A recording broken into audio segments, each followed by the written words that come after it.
Never done live. Cool. Well, here we are. Now we're live. Holy moly. There you Yeah. go. So welcome everyone. Thanks everyone for joining. Everyone we have on Twitch and YouTube. So as mentioned previously, in every week leading up to it, we have Vicki Kisner on, who we've been very excited to grab and to have 2 episodes with. So we've got Vicki this week, and then again in 2 weeks' time, where she's going to be reviewing some of your work with us on her own film.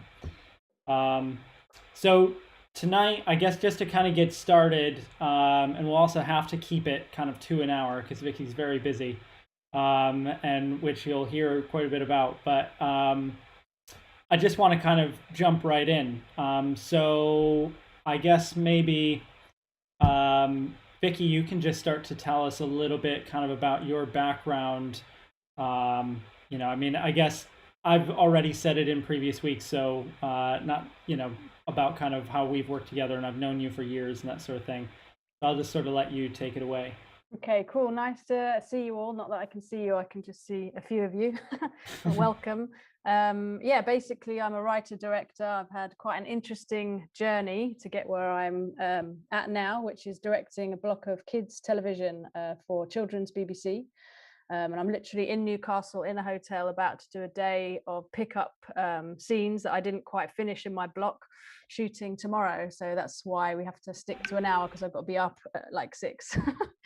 So yeah, but basically I've been writing and directing for probably about 20 years, but within that I also had a very long journey which took me away from writing and directing, where I was just working within film and television, finding my feet, finding and navigating my route up to where I am now. And yeah, so basically, yeah, it's a very interesting journey, and a lot of the time it's kind of like makes you feel like you're on the wrong road at some point, and then you want to kind of pull it back and get to where you want to go. So that's where I'm at now. But for about 7-8 years I kind of veered off into television entertainment, where I was a researcher and assistant producer and working on factual entertainment, and ended up on, I don't know if anyone knows the show Police Camera Action. Which was just a show where you basically go, as the assistant producer, I had to go to lots of local or regional police stations and mine their footage for accidents and funny incidents. So when I got to that point, I suddenly had a bit of an existential crisis and was just like, 7 years have gone by, I've been doing stuff that isn't exactly what I want to be doing, and I was like, okay, this has got to stop. No more. So I ended up starting to refocus myself and get back into film and drama, which is where my passion's always been. And I started script reading for film companies such as BBC Films, Film 4, certain production companies, and offering my services for free, all to just be nearer to fiction and drama, basically. And from there I ended up being a producer's assistant, where I was, I don't know if anyone's seen Devil Wears Prada, but my life resembled that for a little while, where my shoulders were to my ears, and I had a very tyrannical but creative and amazing producer as my boss, and he would phone me from LA 3 in the morning going, my car's not there, and I'd be like, oh my god, it's 2 in the morning here, what am I meant to do?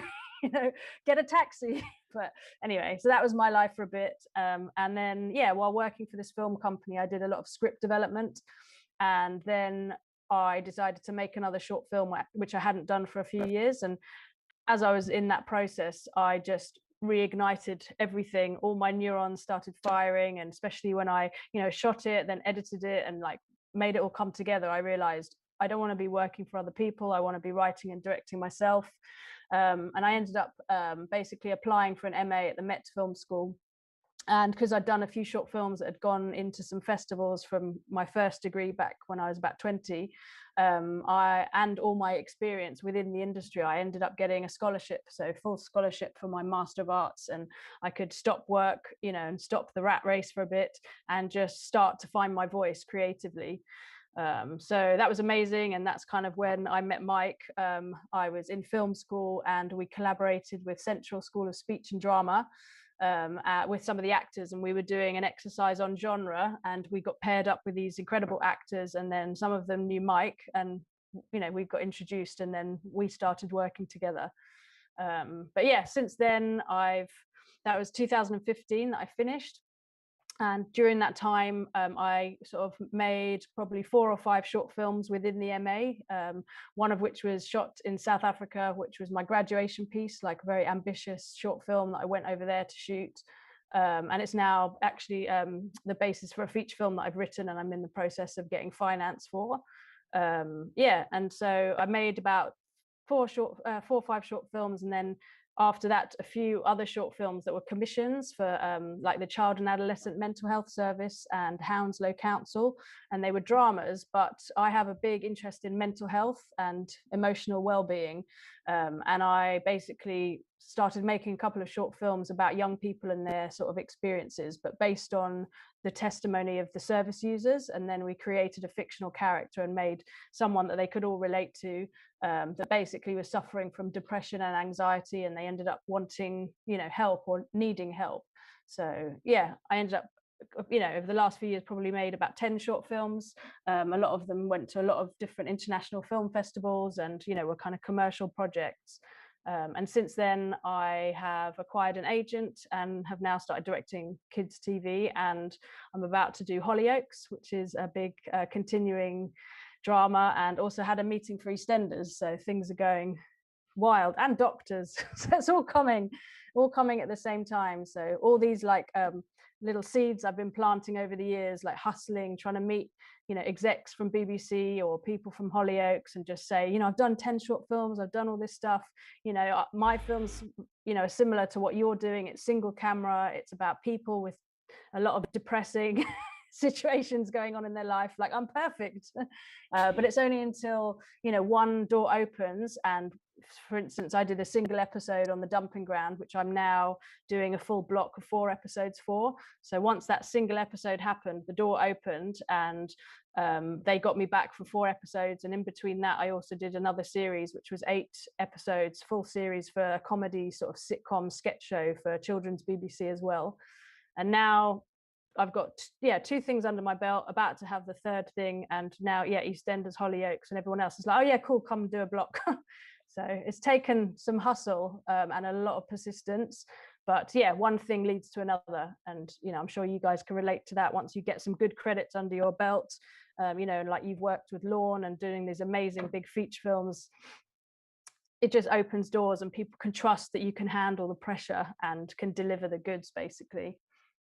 Yeah, I love kind of your sort of story, because I've seen how hard you've been pushing, over the years, and we've had a ton of conversations about kind of, feeling like, I don't know what it is, getting rejected from the same thing year after year, and it's like, is anybody ever going to open that door? Is anybody ever going to kind of listen, or not getting into certain festivals or programs or something like that? And it can be really kind of demoralizing, but it's like you're proof of it, that it just takes that one thing, and like none of that was wasted time. No. Because you were constantly knocking on the doors, and eventually people were like, hey, you've been out there for a while, okay, what have you got? Oh, okay, you're ready then. Yeah. Well, that's the thing. That's what I was sort of trying to get at without going into the full story of it all. But like, seeds I was planting 3 years ago, of knocking on the door of people at Hollyoaks, and I did some shadowing up there with one of the directors that I know, and I went back twice and shadowed 2 directors, and the producer at the time was just like, oh my god, yeah, definitely we're going to get you on, but maybe you might need to do 1 episode first, and we can't trust you with 4 yet. And then 3 years went by, and obviously I was knocking on the door, my agent kept emailing them, and they were like, yeah, we'll get her in. And then as soon as I had something else, they were like, oh great, yeah, you're ready. But all those relationships that I planted seeds for, whether it was 3 years ago, 2 years ago, 1 or 5, I suddenly they're all like coming into life now, and I literally getting emails back from someone going, oh, sorry for the late reply. What, 3 years? You're kidding? Yeah. Like, thank you for getting back to me finally. But it's as if no time had passed, and they were like 2 weeks late. Better late than never. Yeah. Exactly. Better 3 years late than never. Just make a quick comment to everybody in the chat. Feel free to share your questions that you might have for Vicki. anything that you want to ask. We'll kind of just we're monitoring it throughout. So if there's anything that kind of comes up, it's quite free form tonight. I've got one to start. There you go. Oh, sorry, V. No, go on, V. Thank you very much. Since you're wearing the RCM hoodie, you can go first. Any RCM fan in the chat? Look at these guys. Anyway, getting to the serious stuff. Vicki, I was wondering, I don't know exactly how often you've been collaborating with Mike, and I was wondering, has Mike been your recurrent collaborator, or have you worked with plenty of composers, changing a composer every new project you would do? How was your relationship with long-term partnerships with creative people, not even just composers, but even just I don't know, DOPs and whatnot? How do you feel about long-term collaborations, and how was your experience? It's a great question, basically, because when I was at film school, I created a team of people that I was working with, and I used the same DP, the same editor. I'm trying to think who else. They were the sort of core people.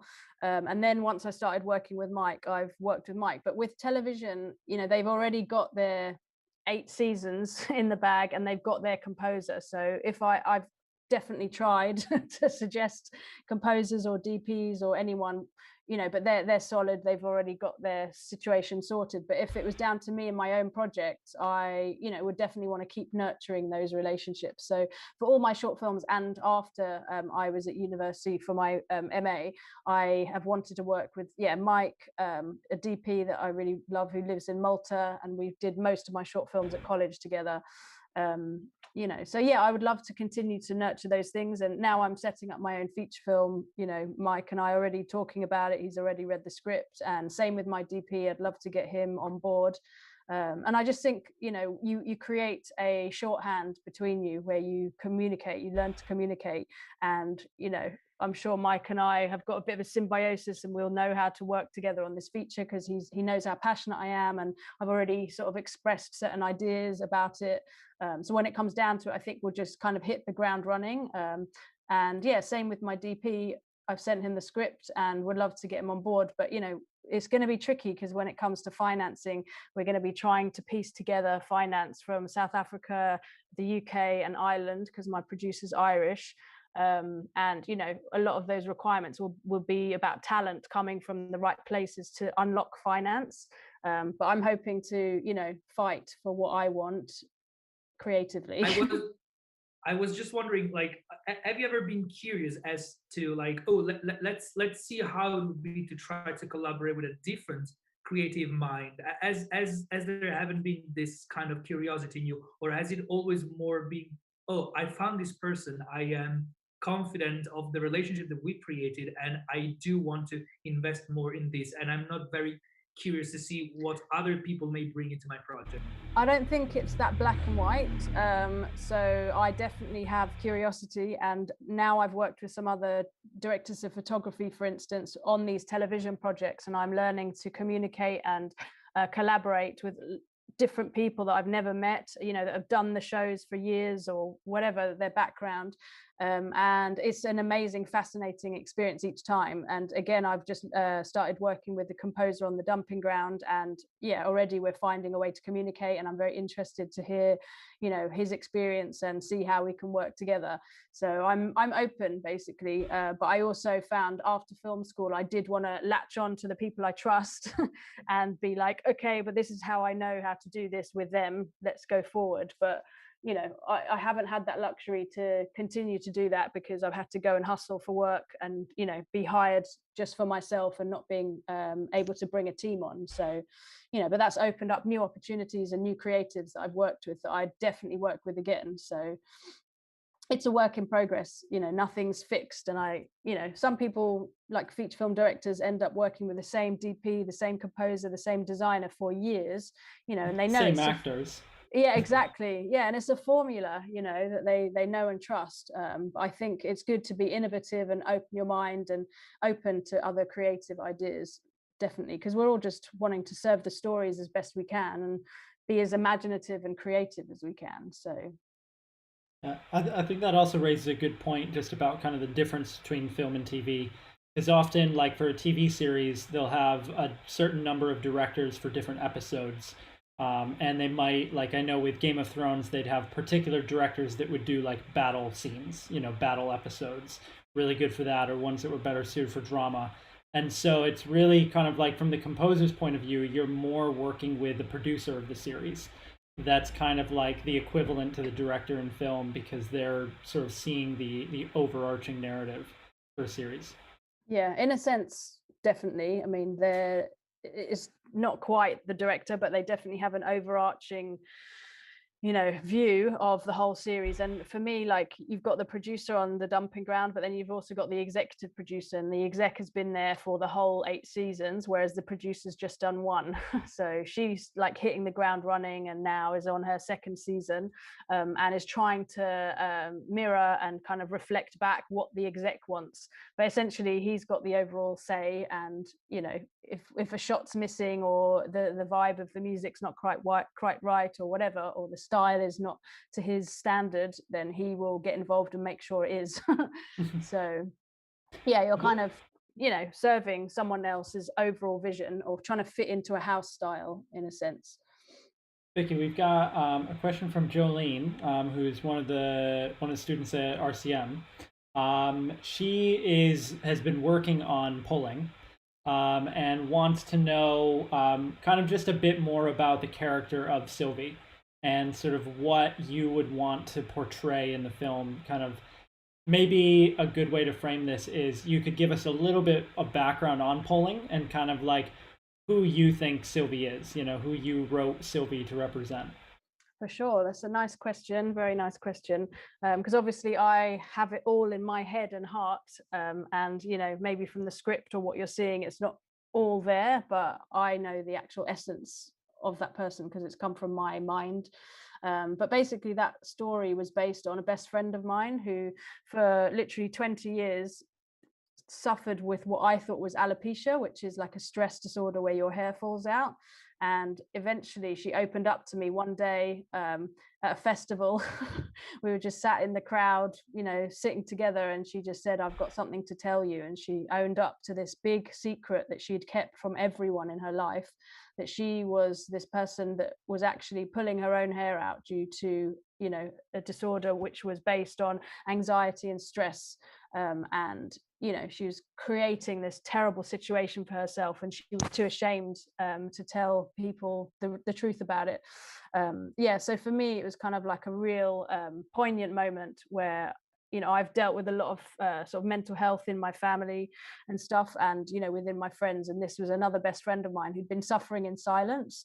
So I just remember when we met, which was when we were 17, we were doing A levels together, and I thought she had this hair falling out disorder, and she used to tell me how she used to go out with some of the other girls in our year, this one best friend of hers, to all the parties, and this girl was like a real popular, pretty, beautiful hair, kind of like as you'd expect, popular girl in a sense. And Alyssa was the one that would wear a hat and cover herself up, and she was a bit overweight, and her parents were going through divorce, and all this terrible stuff was happening. And the girl that was this best friend of hers used to invite her to parties, but then literally like shut her out of the main room and be like, "You're not allowed in here, you're not cool enough."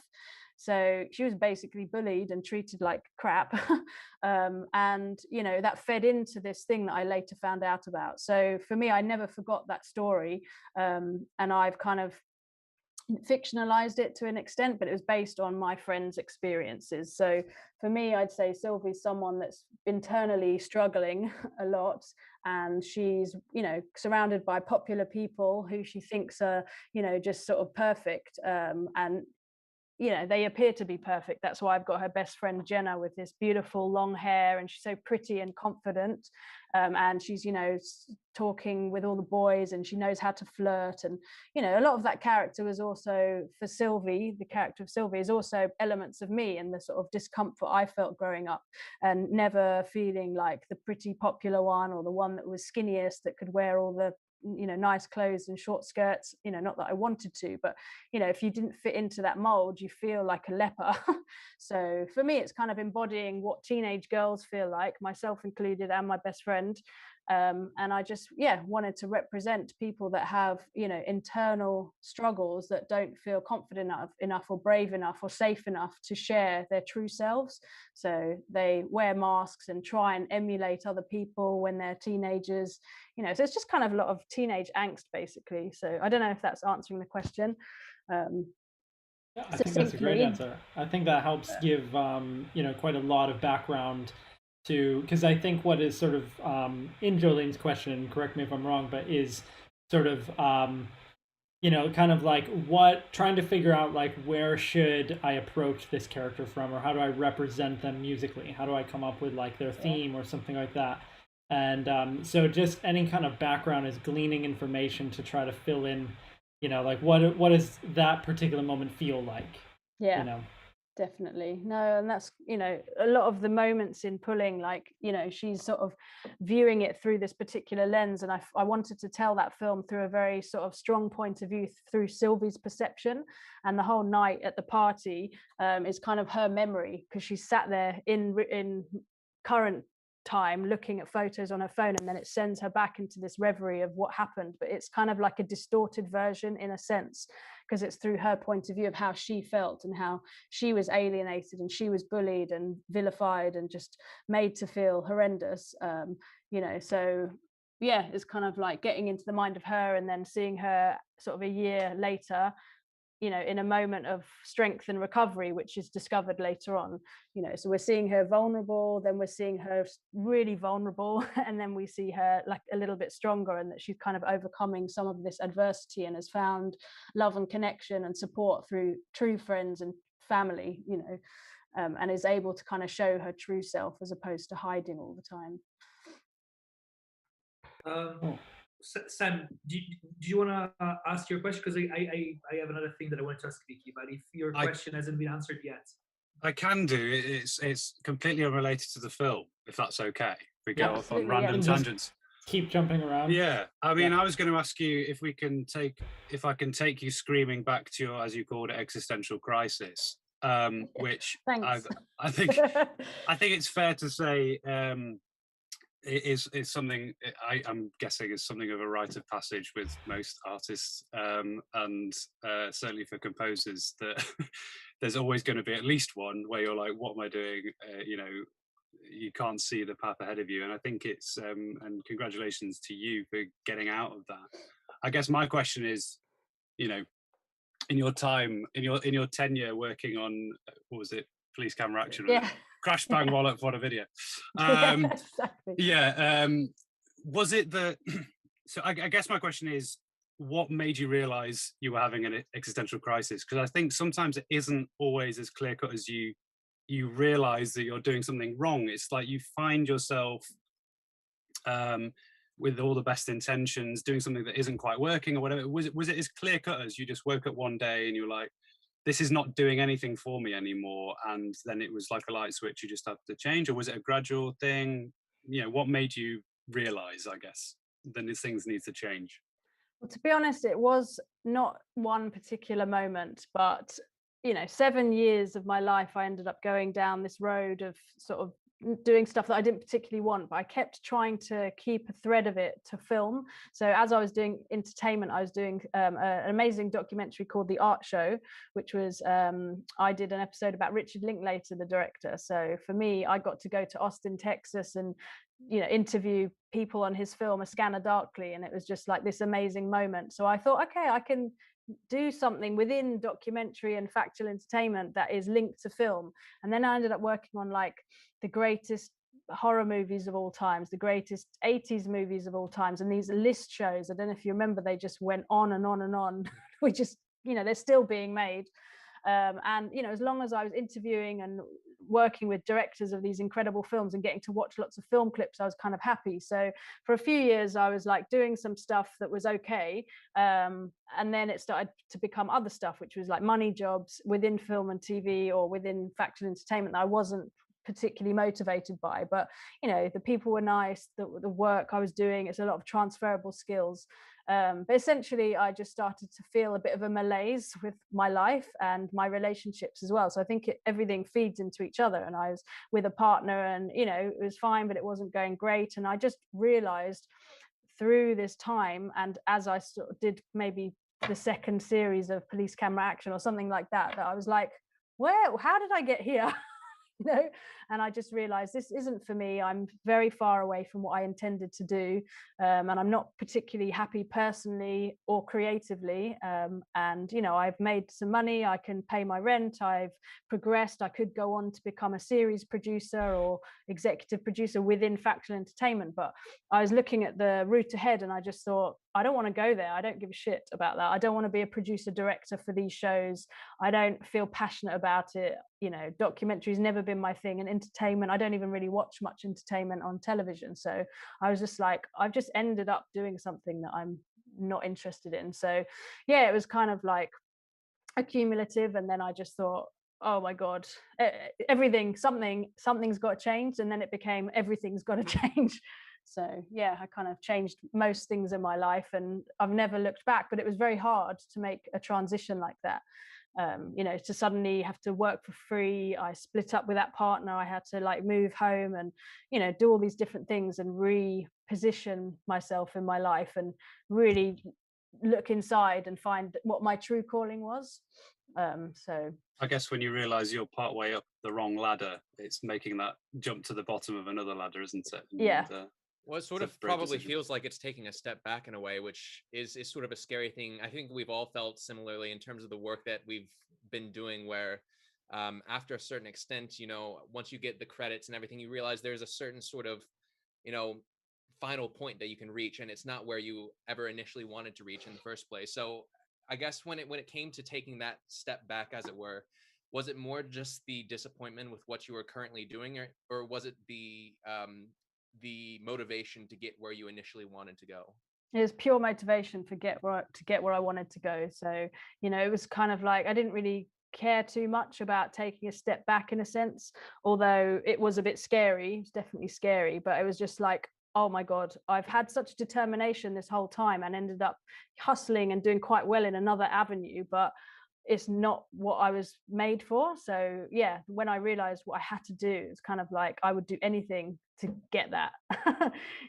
So Vicki, on that, I mean, I kind of felt a similar thing, sort of decided about a year ago to sort of go on my own, and it felt like kind of the moment you do that is something you need to do, whether you kind of stay within that path for 5 or 10 years. Sort of like the day you walk out is still the first day of your own career. And so it's kind of, at least maybe you had a similar feeling, that it was also kind of a relief in a way, that it's like, oh, now you're on like a path that you're a little more in control of, and that would have had to happen kind of even if you had become a big producer on one of those series. If you wanted to direct feature film, you still would have had to like start the first day of your own career. Yeah, definitely. But it was also terrifying, because it was like, all the self-doubt sits in, the fear, and it's like, am I going to make it? And I had to literally hustle and phone BBC Films and Film 4 like as a complete nobody and just say, can I read your scripts for free? And I had a lot of no's, and then I had the odd person that would reply, and then I'd say, oh my god, amazing, try and nurture a relationship there. So it was never sort of like, oh, I'm free, I'm doing what I want. It was like, oh my god, is this going to work? And where am I going to end up? But it was exciting but very terrifying as well. But you just have to build and build and build, and that in turn builds self-trust and kind of being more in tune with your own calling. So yeah, it's a journey, isn't it? It's your life's journey, I think. There's a question in the chat from Darren, who wants to know kind of specifically about your experience working in children's TV, and kind of how would you say that's maybe similar or different to working on other projects like adult drama or that sort of thing? Yeah, well, it's totally new territory it was new territory for me, and I suddenly had to ensconce myself and watch a lot of the kids' TV, and it's not particularly like my favorite genre because I'm an adult. But when I did my first episode of The Dumping Ground, it was so freeing and fun because it's got a mixture of kind of like lovely drama, it's heartwarming, there's life lessons because it's basically about kids in care. So each episode, you know, I watched a lot of them before I did my first episode, and I was you know, moved by it. So there was that element which draws me to it, which for me is like the drama I want to make, whether it's adult, kids, feature films, or TV drama. It's kind of like I want to tell stories about humans and their emotions, and kids TV definitely features that. But I also realized it unlocked a lot of other you know, possibility for imagination and creativity, because it was also there's comedy in the show and also a lot of whimsy. So the episode I did had a storyline of the serious storyline was about the 17-year-old girl Jodie going to work experience with her older brother, and that was the first time she's ever been in the workplace, and she kind of thinks it's time for her and her brother to hang out, but he works for a call center and it's all about getting the calls in and the numbers up, you know, and he becomes serious and she just doesn't like that, and she ends up, you know, throwing her toys out of the pram and storming out. So she's got that life lesson to learn, that she can't just act like a child and it's time to start growing up and she's got to start taking responsibility. So that was you know, the most compelling sort of dramatic element to it. And then it had a B story, which was slightly less screen time, but you know, pretty much up there with the A story. And this was about the one character, Candy Rose, being obsessed by an internet influencer who I think is like, I don't know, into beauty and fashion and makeup, and this is what the character's into. And she ends up winning a competition and having this influencer come to their house at the dumping ground, and you know, she realizes this woman is actually just exploiting them for their heart-rending stories about, you know, them growing up in care. And she realizes she wants to manipulate all the kids just to sort of get her viewers up. So that was another life lesson, but it was a little bit more fun, you know, in terms of how we dealt with it visually and creatively, and with music and score and all those different elements. And then the last element, the C story, which was much less screen time, was basically a very whimsical story about the care worker Scott being obsessed with gaming. And that day he's got to like you know, be there for this internet influencer or whatever, and he's been up all night gaming, and to channel the energy for the day, he starts channeling his avatar from his game, which is like a knight in shining armor kind of thing. So he starts imagining himself with his coffee cup and it turns into a tankard, you know, and then he's suddenly in full armor and he's like, I can do this. You know, so it was just super fun. So it had a lot of elements of like, you know, yeah, the dramatic side of it, a bit more serious, a bit of emotion, you know, nice two-handers with people where they're having, you know, heart-warming conversations, and then just really silly stuff where we've got the imagination of him, you know, in the garden doing the washing line, trying to stick up the stick to hang the washing up, and then he's suddenly like with a staff, you know, with the sun blazing down on him, and he's in his suit of armor again. So, you know, in terms of like the edit and the way it's shot, and yeah, the storylines you have to deal with, it's kind of like, it's got elements of stuff I recognize, and then just stuff where I could just go wild with my imagination and just really have fun with it. Do you change the kind of atmosphere on set depending on with the two? You know, if you're doing like a, I don't know, a short film that's a heavy drama versus the children's TV, I mean, do you treat the actors differently? Is there kind of a different mood? To be honest, yeah, I think it just naturally, whatever stories you're trying to tell, it kind of influences how everyone is together. So when it's a fun, silly thing and you're doing trick shots, or, you know, going, okay, now hold up your tea like it's a mug, you know, tankard, it's kind of like, it lends itself to sort of fun. And when it's more emotional stuff, like the other day I was shooting one of the characters in the dumping grounds leaving. So this was her leaving episode, and it was so reflective of her own personal journey as an actress, because she'd been there for 10 years or 9 years, and you know, her character was mirroring her own personal journey. So the tears were just streaming, and I had to be very sensitive with the actors, and you know, the whole atmosphere on set was a lot quieter and just sensitive, because they knew, wow, she's genuinely like emotional and it's all going to come out on screen, and we just need to like nurture her through that. So yeah, it's not something I kind of like consciously go, right, everyone, today's going to be fun. You know, it kind of, everyone just feels the vibe itself, I think. you know, and also with television, there's a lot of pressure. So you've got, you know, certain scenes that you're meant to do in the schedule on that day, and you're up against it like all day. So that also feeds into it. But I think you need to also be mindful of what the content is. And if someone is very emotional and they're having to bring that out take after take, you know, I have to sort of protect them from the pressure of the schedule as well. So it doesn't ruin what we're doing. We've got another question in the chat. David Salvaggio wants to ask, kind of, how do you fight procrastination when you're doing your projects? And I'm curious to know kind of generally, because obviously when you're working on TV or something, you have a schedule and you have something that, you know, sometimes that structure is a lot easier to just follow because it's just get it done. But I'd say also on top of that, maybe thinking about years ago when you were doing other things like working in the art department, you know, for different giant feature films and things like that, and trying to get your own projects off the ground, you know, how do you kind of motivate yourself to continue that when you're, you know, you've come home, you've cycled home after a long day and dealing with a lot of stress, and then it's like, well, I still want to get my own project out. Yeah, I think it's just that will, isn't it? And the passion and drive that just keeps you going. So yeah, I mean, procrastination, it's difficult. I can relate to that procrastination question when it comes to writing. So when I'm not working and I'm in between jobs, for instance, you know, I've researched and developed a project that I want to get off the ground, and sometimes it feels so hard to start that I do procrastinate and just do other things, and then just think, oh God, I've not achieved anything. But you know, that's also a moment of where the idea is forming, you know. So I don't know, procrastination sometimes works in a sense because you do need to go off and can't think of the word, ruminate on your idea instead of just like launching yourself into the process. So what do you feel?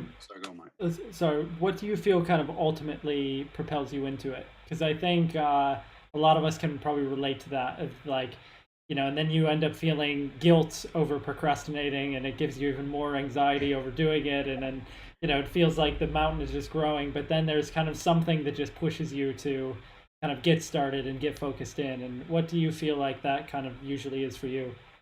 I don't know. I think it's just setting yourself up with something small in a sense and just go, okay, you know, I'm not ready to write yet, but I might be ready to read or, you know, find something else to research, which is, I know, a form of procrastination in a sense, but I think nothing is ever wasted. So, you know, if you just take one step in the right direction, it kind of makes you feel better. And then you've kind of broken the seal and then you can launch into it. Sort of on the other end of that as well, I don't know if you could call this procrastination, but I think the problem with working on personal projects, obviously if you're working on a film when there's deadlines that need to be met, it's a lot easier. But when it comes to sort of ending a writing project, when you're, you know, you've started it, you're into it, and then it can always get infinitely better. How do you get yourself to say, you know, enough, I feel comfortable with where it is, enough to sort of put it out into the world or pitch it to people? Or how do you get into that mindset without understanding that, you know, I could spend just one more day, and then that day turns into a month, and then a year, and it's just an endless cycle. I think with me, and in terms of writing, for instance, I have worked with a script editor, which was new to me, because before I was just kind of stabbing in the dark and not really knowing what I was doing. And there's an amazing company called Script Angel, and I ended up like investing in myself and in the project, and just sort of paid for 6 months, you know, sort of a person to help me through the project. So essentially we went back and forth, you know, with drafts. I wrote a draft and then she'd give notes, and then I'd redraft and she'd give notes, and we got to a point where we kind of got to the end of the 3 months maybe of what I'd paid for, but also feeling like, okay, you know, we're not getting any new notes here. I think we're pretty much happy with where it's at. So at that point, it's kind of like, just put it to bed for a while and, you know, wait till you send it out to someone else for feedback, like a producer, for instance. And then the process starts again of like, okay, these are my notes. Okay, well, I'll go and do another draft. So it's kind of like, it becomes quite structured in that sense when it's about writing. I had a question for you, Vicki. When you were talking before, you were saying like you're heading for, or certainly you were heading for a vision of yourself, of what you wanted to be. And it sounds like that's kind of multifaceted, that you do writing, you do directing, a bit of producing.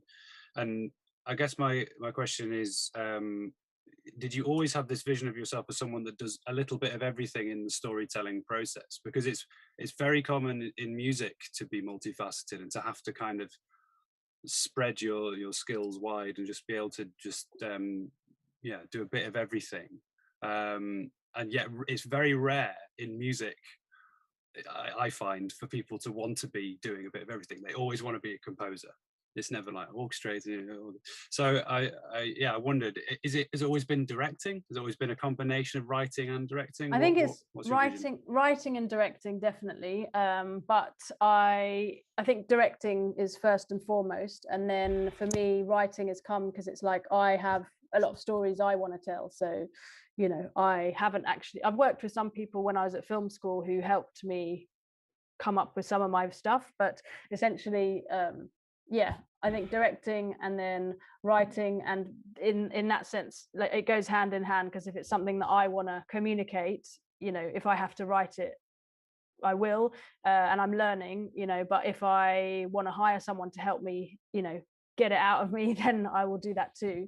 But yeah, I'm not really a producer. I had produced some of my short films and stuff purely because I had to, but that's not really a passion of mine, and I don't want to, you know, a career where I end up producing. It's like I definitely want to be directing, and I definitely want to be, you know, directing other people's stories as well as my own, I think.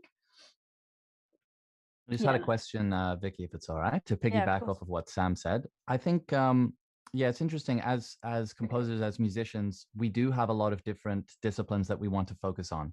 Today, I might work on my orchestration or my instrumental playing or my mixing or my just discrete composing or whatever.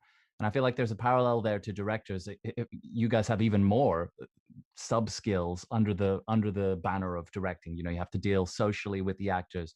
You have to have the concept for how the scene is going to be run. You have to make good decisions with the editor about the pacing, and so on infinitum.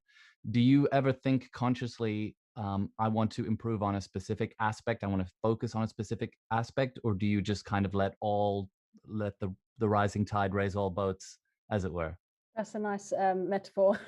Yeah, I feel, you know, sometimes I come away and just think, oh, I really wish I'd have communicated better in this particular instance. But essentially, I think it's the latter of what you're saying. Like, everything is so organic and you're just working, you know, instinctively on all these different things. So I've never come away just thinking, oh, I really need to work on my pacing when I'm in the edit. Like, it doesn't really work like that for me. So yeah, I guess it's kind of like I want to improve in all ways, in all things, all the time. You know, but there are moments where I come off set and just think, oh, I really didn't communicate, or I was a bit of a yes person in terms of like the director of photography who's got 30 years more experience than me, you know, suggesting we shoot this way, and I didn't stand up for myself and go, no, actually I want to try this. You know, so there's certain times I kick myself and just think, oh, I really want to improve on that particular thing.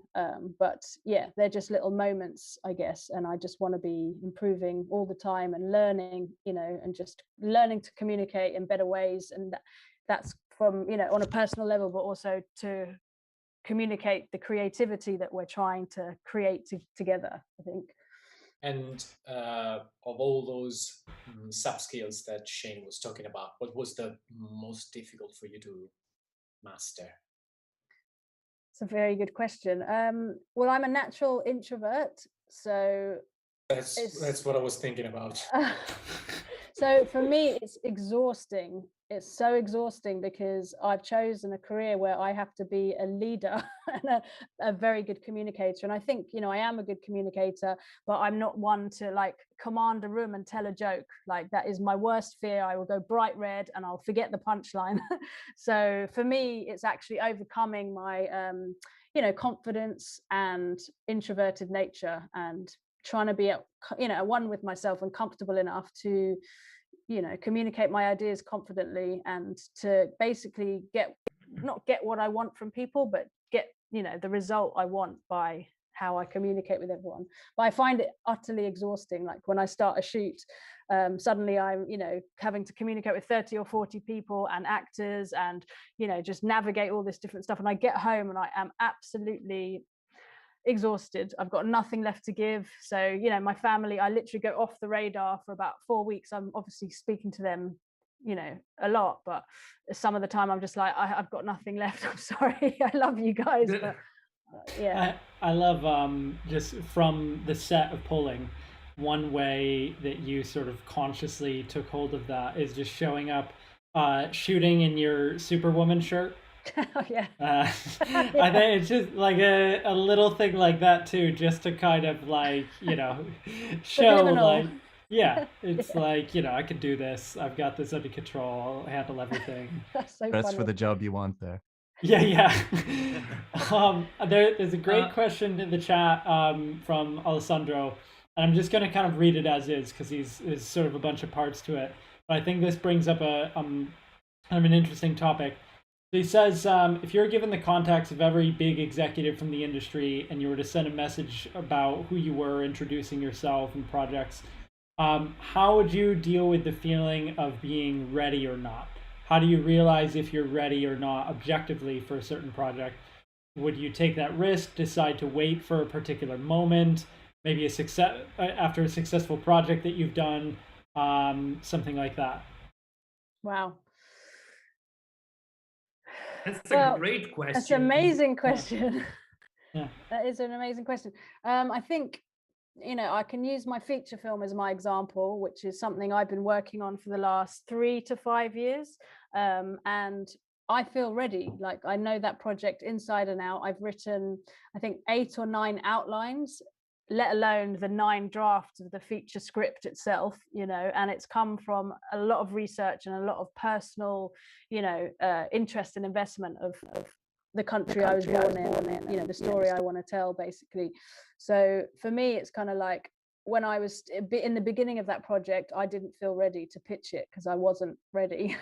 But now I feel very ready, and I feel confident. Like, for instance, that project has already had some development funding from Screen Ireland, and I've got a producer who's, you know, an amazing, prestigious, known producer in Ireland.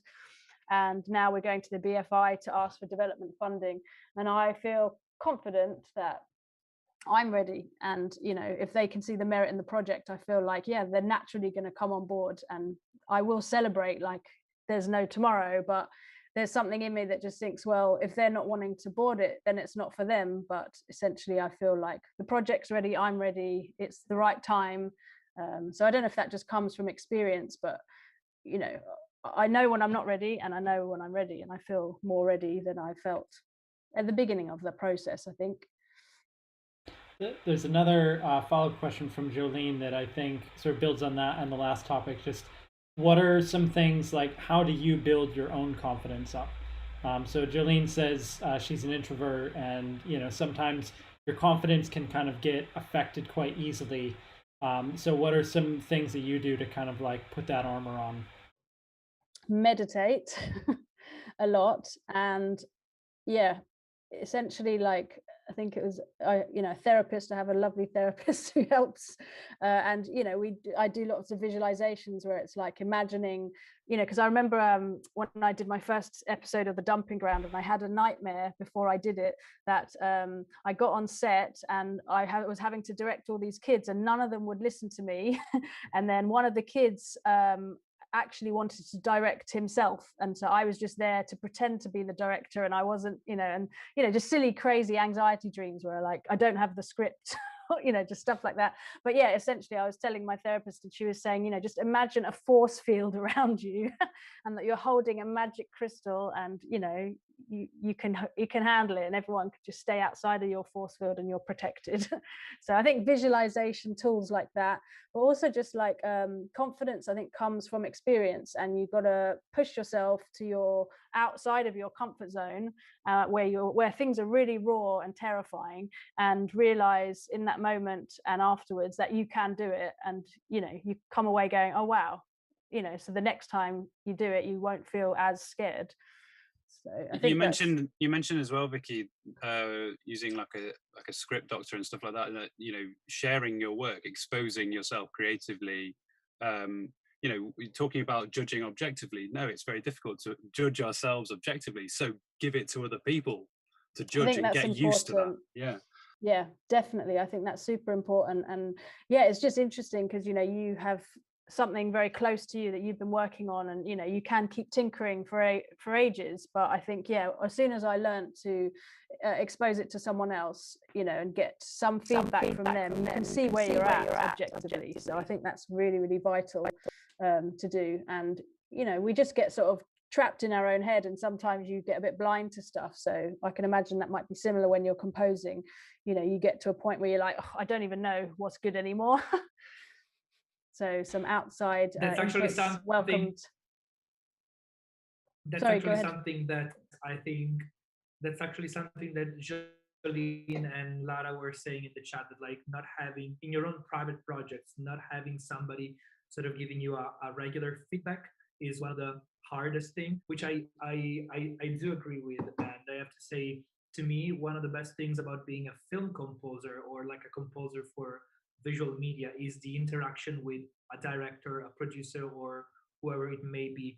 I think that like having bringing other creative minds in your process and in your project is something that to me is very helpful and stimulates my creativity as well. So I agree with what you're saying. I think finding ways of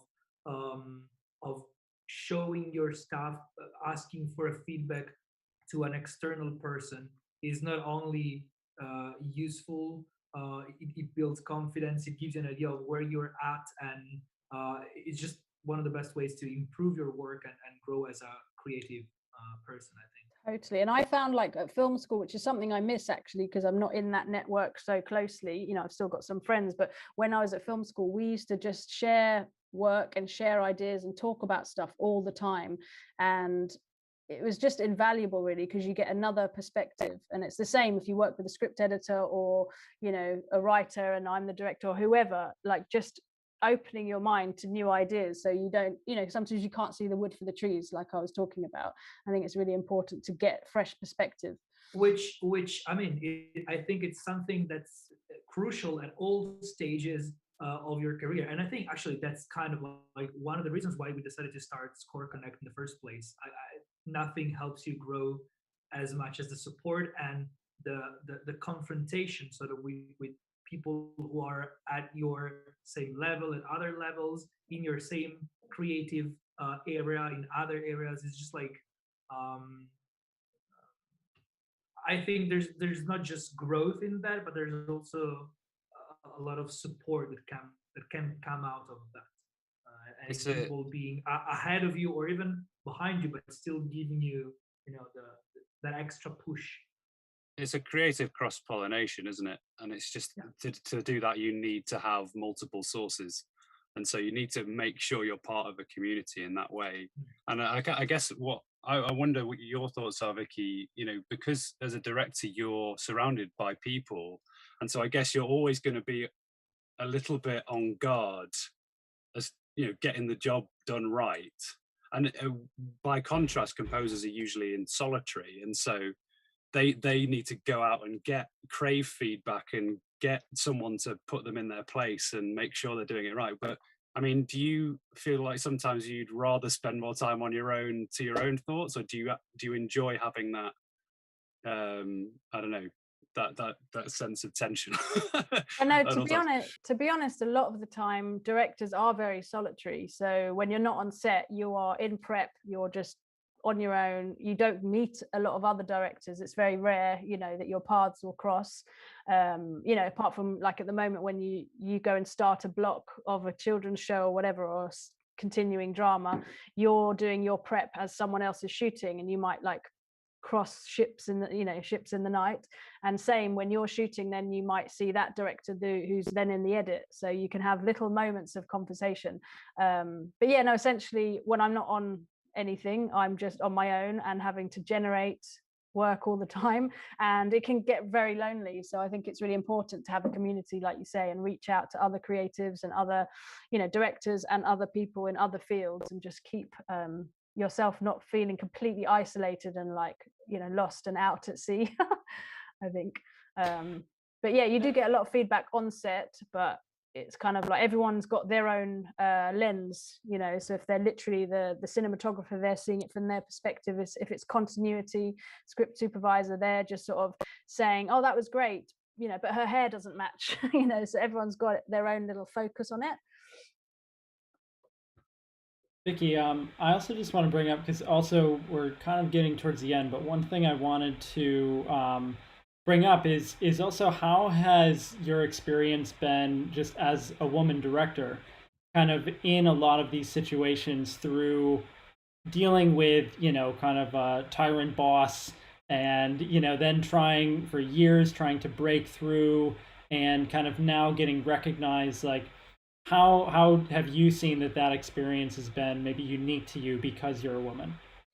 Yeah, I mean, I can only speak from my personal experience. And, you know, I tried to be a director. I was a director 20 years ago when I did my first degree, and I got a couple of my short films in, you know, film festivals. And then I had agents coming to me going, oh, what else have you done? It's like, I'm 19, I've done nothing, you know. And they're like, come back when you've done more. And then I realized, you know, oh, I've got to go off and, you know, try and do more work. And that's when I started running on film sets and pop videos and starting my hustle, basically. But at that time, I had a very you know, a big gap in terms of role models, female filmmaking, directing role models. So all I was seeing was, you know, a very male dominated environment, but no female directors. I think I might have come across one in all the years that I was running and doing stuff initially. And I just felt, oh my God, this is so scary, you know, I can't do this. So that's why I ended up going down a route of, you know, different pathways.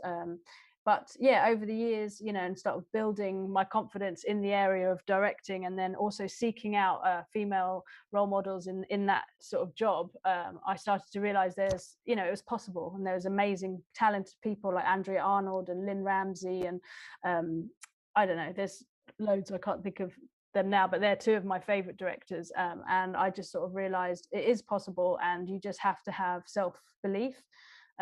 But yeah, a lot of the opportunities that I've been getting have come from the lack of female talent allowed into the industry. So I'm a member of Directors UK, which is the union for directors, and they create a lot of opportunities for female directors and BAME, you know, Black and ethnic minority groups and stuff. And literally women are within that group.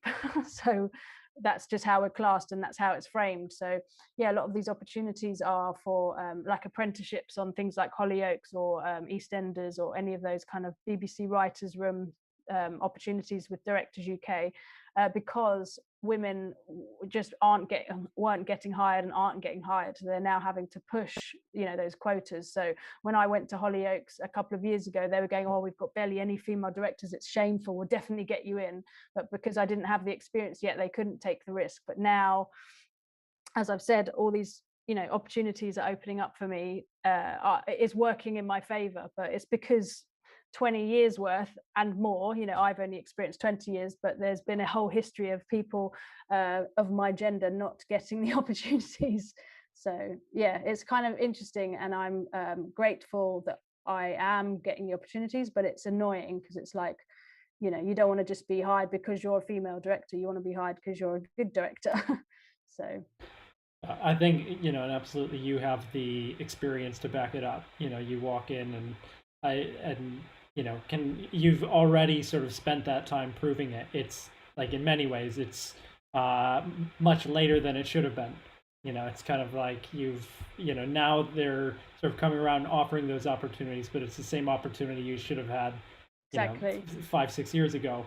Yeah, totally. And that's very frustrating. And yeah, like a lot of those apprenticeships I was talking about and opportunities through Directors UK, like you had women that had literally 3 or 4 feature films under their belt. They may have already done hundreds of episodes of television, and now they're not getting hired. And it's like, so on those opportunities, they would get hired ahead of me, who didn't have any credits apart from my short films. And it, you know, they'd go and do these apprenticeships, and it was like, you don't need an apprenticeship. But I realized they should just be hiring you, and I should be getting the apprenticeship. So it's got a crazy knock-on effect, and these women, you know, who've just got incredible experience don't get hired, and it's just like a travesty. And also, yeah, female directors, getting their first film off the ground is very, very hard, but apparently it's even harder to get your second one off the ground, and it can take you like 5 to 10 years. And it's sick, really, but we've got to change it. So I'm trying to smash the glass ceiling as I go. One, I guess, kind of closing thing, just because I don't want to hold you too long. What advice would you give, or maybe reframe it in sort of like speaking specifically about kind of communication with composers, what do you think has been sort of some of the most helpful, or maybe some of the most unhelpful ways of communicating with each other, or just some things that you found like, oh, this part of that process was extremely helpful to me, so that it kind of fit into my overall process? Because obviously you're managing a narrative process with so many different kind of creative mediums. Yeah, it's a very good question. One thing that kind of immediately comes up for me is when I was doing my short film Sheila, which was the one set and shot in South Africa. I didn't know you yet, and I didn't know any composers really, and I ended up putting a call out on Facebook, and I found this very talented composer in Paris. One of the most tricky things was the language barrier, because he didn't speak English very well and I don't speak French. So it was so tricky trying to describe feelings and sounds, or a description of a part of music, or I don't know. So it's language and communication. So we had to try and find a common way to get where we needed to go, but that was a big barrier just in itself. So I think it's about finding a way to communicate even if you don't have the same language together. But yeah, I just think in the same vein, communication is key. So if you can describe those emotions or sounds and find a common language together, that's going to help you get where you need to get, want to go with each other on the project. I think. I hope that makes sense. I feel like I'm not making sense. I guess on pulling too, that was something that you came with the idea of wanting to sing on it, and so that was something from the very beginning. We thought, okay, let's kind of come up with this and essentially write a track where you could have these nice ambient vocals on it and everything. And it was all integrated very well, and I thought that was kind of also came from at least like an early discussion about narrative, so like the purpose for where everything was really clear for both of us. And I think the first thing I did you loved, and then that was what was the temp, and we just essentially edited it from there. So yeah, built from there. So yeah, there was a very clear intention, wasn't it, with like having haunting female vocals, and like in a lot of my short films I always really want to get very close inside the person's head, and as I say, it was through a particular lens, and often that lens is through like internal anxiety and angst and emotions boiling over, and trying to portray that very specifically with music, sound design and score, whether it's commercial music or score. So yeah, I think we had a lot of clear discussions about that, and yeah, I loved the score. I really loved the score. And then the motifs you were coming up with just really reminded me of some themes in Rocky, like those poignant moments in Rocky, which has some beautiful score. And I still watch Pulling, and just sort of makes me feel emotional, those scenes with those moments of music, and having those references for things I'm inspired by and admire. It was cool. I think we did a really nice job on that Pulling. I still really love it. So no pressure, guys. No pressure.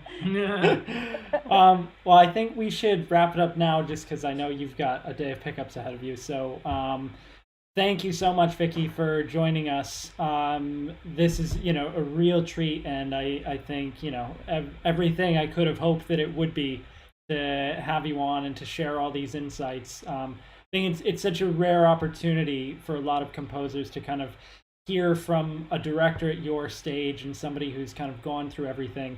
Usually it's sort of, they'll only know their peers, and so to kind of see what that path looks like for someone else, I think is really invaluable. It's amazing. Thank you for having me. It was really interesting to talk to you guys, and yeah, just brilliant questions. Yeah, thank you everyone in both chats, both in YouTube and Twitch, for all your questions. It's been really, kind of insightful, and that's what we love about this, is that it is a conversation. So remember that in 2 weeks' time, we're going to have Vicki back, and it's a chance to get your work on polling reviewed by her. So I think, this is a really cool opportunity. We're super grateful for you to come back and do that with us again. Yeah, I'm very excited to hear what, people come up with and different interpretations. It'll just be amazing to revisit. And we've specifically kind of not, given too much, sort of insight to it to not try to influence anybody and just, let them come forward with their ideas. I'm really looking forward to that too, because it doesn't often happen to have a chance of hearing many different composers' takes on a single project and having the director of the project reviewing that. So I think it's a really exciting thing. I'm really looking forward to that session in 2 weeks. Yeah. And don't forget, next week too, we're going to have a sort of general review. So this is another chance for you to show some of your works in progress, either from polling or from any other project. You just want some feedback. It's just kind of open. If we want to look at orchestration, if you want to look at your production and demos, if you want to talk more about narrative approaches, that sort of thing. Next week is a sort of totally open review. So looking forward to that. Then Vicki, and then we've got a few more weeks coming up looking at some more kind of guests with mixing and orchestration. So thanks again for tonight. Good luck. This was super awesome to have you and super insightful. And we look forward to seeing you guys next week. Cool. Take care, guys.